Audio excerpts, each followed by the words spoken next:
Pernah nggak sih kita merasa lebih nyaman ataupun kita merasa pekerjaan kita lebih mudah untuk selesai jika kita kerjakan di luar kampus atau mungkin di luar dari kantor, yaitu di coffee shop. Lalu, mengapa fenomena ini terjadi dan apa sih fenomena ini?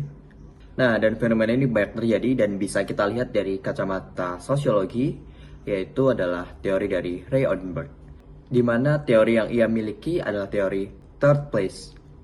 Rodenberg yaitu menganggap bahwasannya ada 3 ruang di dalam kehidupan. Yang pertama itu adalah first place, yaitu seperti rumah atau mungkin tempat untuk kita pulang. Dan kemudian ada second place, yaitu adalah tempat-tempat formal, yaitu seperti tempat kita bekerja, atau mungkin tempat kita untuk bersekolah, atau mungkin tempat untuk kita berkuliah.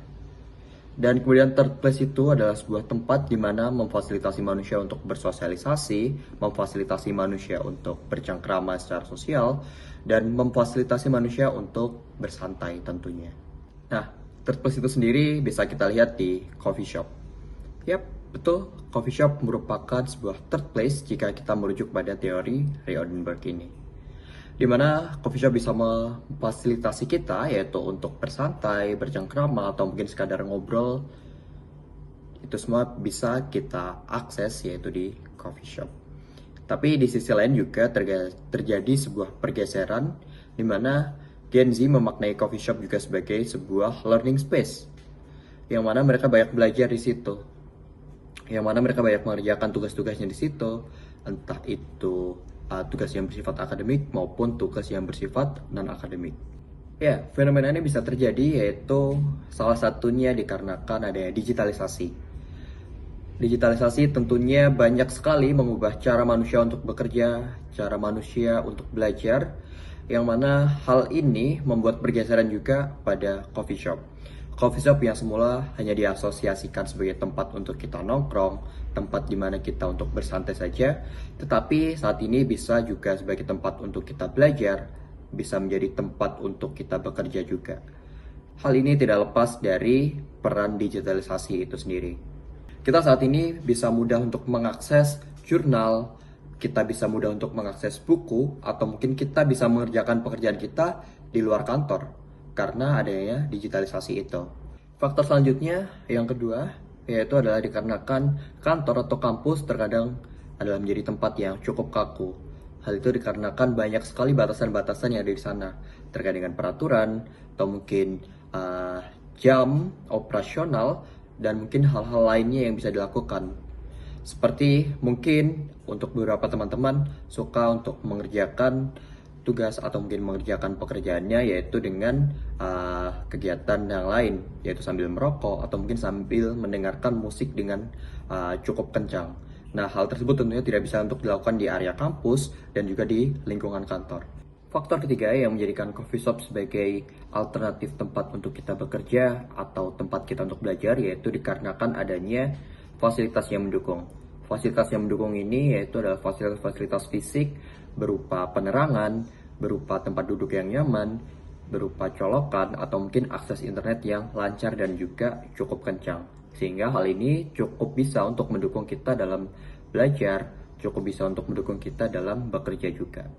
Jika tadi kita sudah membahas terkait dengan faktor-faktor apa saja yang bisa mempengaruhi coffee shop untuk sebagai tempat kita bekerja, untuk sebagai tempat kita belajar, saat ini kita akan membahas terkait dengan masalah apa saja sih yang mungkin muncul terkait dengan hal ini. Yang pertama yaitu adalah keterbatasan akses, di mana semua orang tentunya belum tentu bisa mengakses hal tersebut, yaitu tidak semua orang memiliki uang yang cukup untuk mengerjakan sesuatu di coffee shop. Dan hal ini juga menyeret juga terkait dengan ke arah mindset, dimana jika hal tersebut kita lakukan dalam jangka panjang dan terus menerus, selain dari faktor ekonomi yang cukup boros, hal tersebut bisa mengubah mindset kita juga, dimana kita akan merasa bahwasanya kita harus mengerjakan sesuatu di coffee shop. Nah, hal tersebut akan membawa perubahan atau pergeseran di dalam cara kita bekerja, cara kita belajar. Selain itu, terdapat juga resiko yang berkaitan dengan kesehatan dan juga pola hidup. Saya yakin di antara teman-teman sekalian pasti ada yang untuk mengerjakan tugas-tugasnya yaitu di waktu malam hari Dan apalagi jika mengerjakan di coffee shop, tentunya adalah ada sebuah menu kopi yang dipesan. Nah, hal tersebut bisa mempengaruhi kesehatan kita jika dilakukan dalam jangka yang panjang juga. Menurut FDA, untuk batas harian kita dalam mengonsumsi kopi itu adalah sekitar 400 mg kafein, di mana itu setara dengan 3-4 cangkir kopi berukuran 240 ml. Selain itu juga dengan pola hidup kita yang mungkin kita mengerjakan saat malam, mungkin hingga pagi, hal tersebut juga bisa mengubah pola tidur kita dan akan bisa mengganggu kesehatan kita juga. Selanjutnya yaitu dari sini kita belajar juga bahwasannya seharusnya kampus-kampus atau mungkin kantor-kantor menyediakan ruang yang lebih nyaman dan lebih sesuai dengan perkembangan zaman yang terjadi saat ini. Nah, tapi hal ini juga sepertinya direspon baik dengan beberapa kampus atau mungkin beberapa kantor yang memang sudah cukup beradaptasi dengan hal ini, yaitu seperti yang terjadi di UGM mungkin, yaitu dengan ada GIK, di mana GIK ini memang dibangun sebagai co-working space atau mungkin co-learning space seperti itu juga. Dan di UNY sendiri juga hal ini terjadi, di mana di perpustakaan UNY juga disediakan co-learning space yang cukup nyaman juga. Hal ini tentunya dapat mendukung mahasiswa untuk belajar di kampus secara nyaman juga. Kita bisa memaknai bahwasannya coffee shop saat ini bukanlah hanya menjadi tempat untuk kita nongkrong, tempat kita untuk ngopi saja, akan tetapi telah terjadi pergeseran makna di situ, di mana coffee shop bergeser menjadi ruang yang bisa memfasilitasi kita untuk belajar, ruang yang bisa memfasilitasi kita untuk bekerja. Nah, dan tren ini terjadi cukup banyak pada kalangan Gen Z.